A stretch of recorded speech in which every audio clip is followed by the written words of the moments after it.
Assalamualaikum warahmatullahi wabarakatuh. Saya Dana Safrina dengan NIM 2104-2130, mahasiswa dari jurusan Ilmu Administrasi Negara, Fakultas Ilmu Sosial, Universitas Negeri Padang.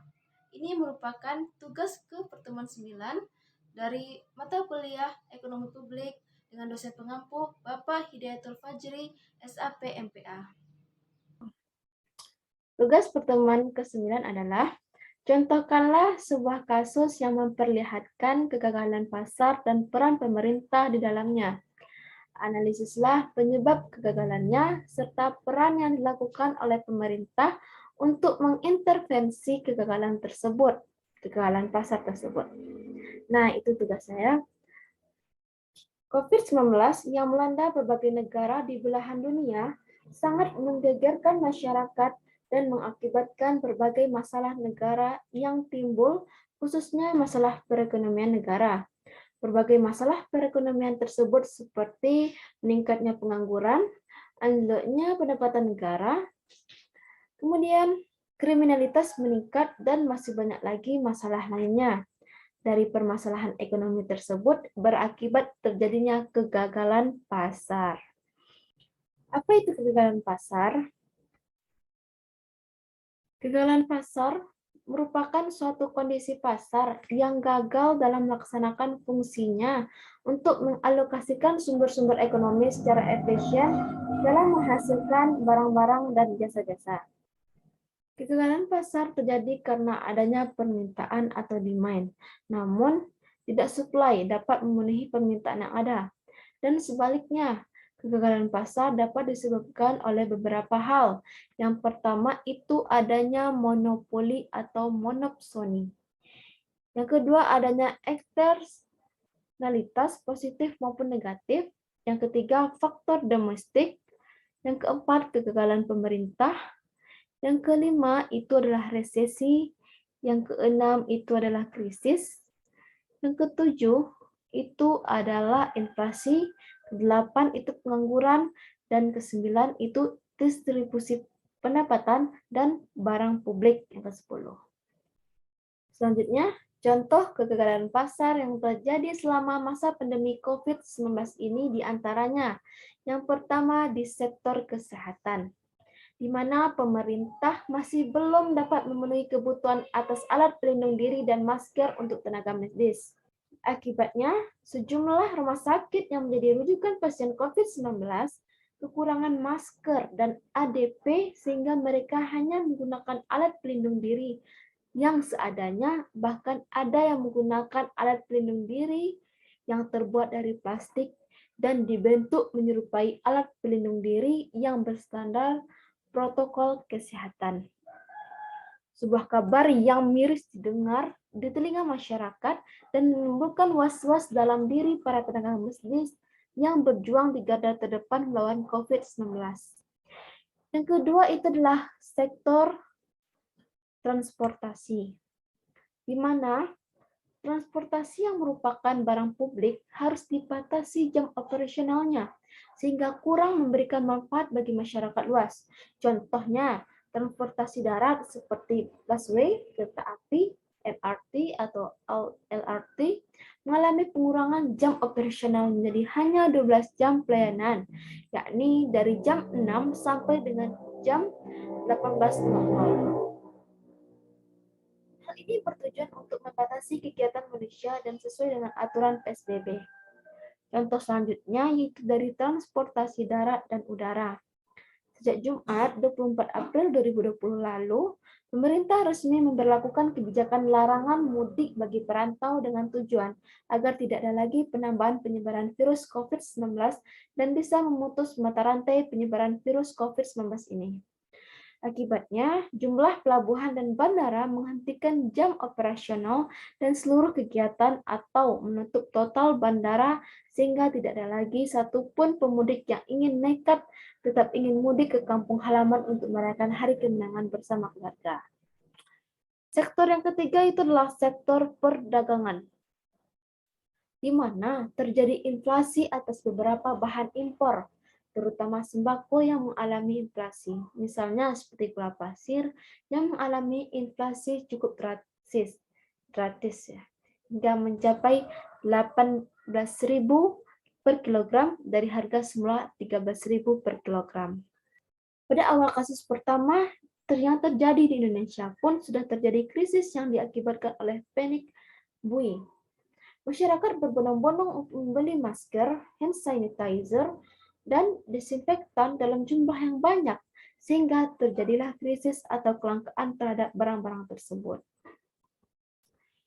Dan sektor yang terakhir itu adalah sektor UMKM, karena terdapat kebijakan restriksi atau pembatasan kegiatan ekonomi dan sosial, sehingga menurunkan daya beli masyarakat karena masyarakat lebih banyak menghabiskan waktu di rumah. Oleh sebab itu, diperlukan upaya dari pemerintah untuk mengatasi permasalahan kegagalan pasar tersebut. Ada beberapa kebijakan yang sudah dilakukan oleh pemerintah untuk mengatasi kegagalan pasar tersebut. Di antaranya, yang pertama itu pemberian subsidi berupa sembako. Yang kedua, itu menggratiskan tarif pembayaran listrik bagi masyarakat yang kurang mampu. Yang ketiga, itu bekerja sama dengan Korea Selatan dalam menyediakan alat tes untuk corona. Dan yang keempat, yaitu mengimpor APD dan masker dari Cina untuk para tenaga medis yang menjadi garda terdepan dalam menangani corona. Selanjutnya, apa sih dampak besar pandemi COVID-19 bagi perekonomian nasional? Dampak pertama yang sangat terasa dan mudah sekali dilihat adalah melemahnya konsumsi rumah tangga atau melemahnya daya beli masyarakat secara luas.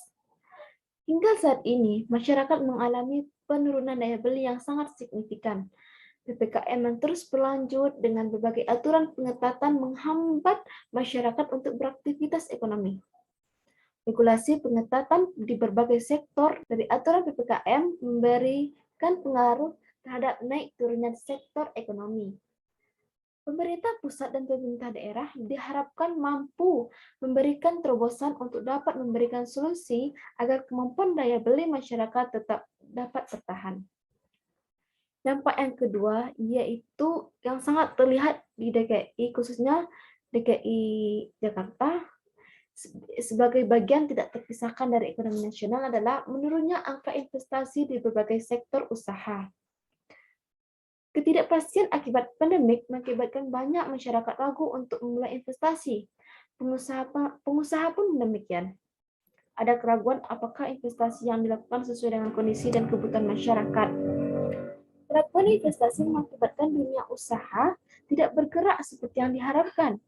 Investasi sektor pariwisata, seni budaya, hiburan, travel, transportasi kuliner yang dahulu cukup ramai diminati saat ini turun sangat drastis. Tambah lagi PPKM yang membatasi pergerakan di berbagai destinasi wisata. Sebagai contoh, runtuhnya investasi usaha di kalangan pandemik. Dampak yang ketiga yaitu pelemahan ekonomi daerah dan nasional. Penurunan penerimaan pajak, perlambatan pertumbuhan ekonomi menjadi tantangan bagi pemerintah daerah dan nasional di kala pandemik. Tekanan penerimaan sektor pajak mempengaruhi pendapatan yang diterima pemerintah sehingga cukup menghambat pendanaan program yang sudah direncanakan. Kondisi pandemik yang menuntut adanya pembatasan mobilitas dan aktivitas mendorong juga adanya realokasi anggaran dan refocusing anggaran selain didasari adanya tekanan pendapatan yang tidak sesuai dengan proyeksi sebelumnya. Dampak yang keempat yaitu adanya pergeseran pola bisnis dan penerapan bisnis model yang tidak biasa.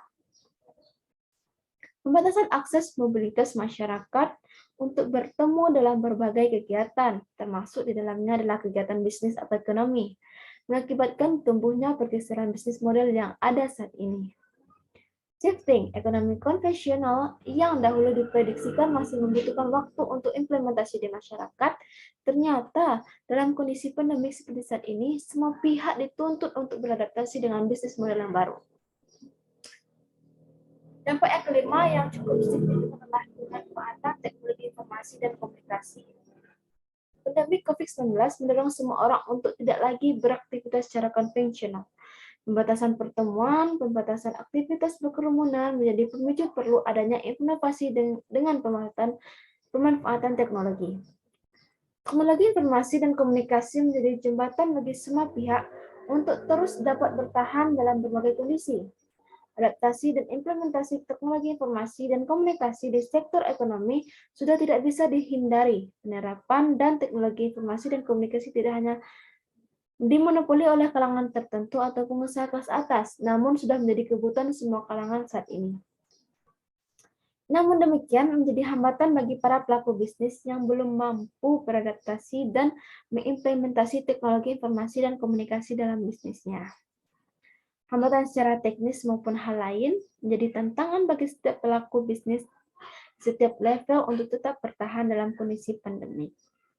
Baik, hanya itu yang bisa saya sampaikan pada pertemuan tugas pertemuan keseluruhan ini. Kalau ada salah dan janggalnya, saya mohon maaf. Wabillahi taufik wal hidayah. Wassalamualaikum warahmatullahi wabarakatuh.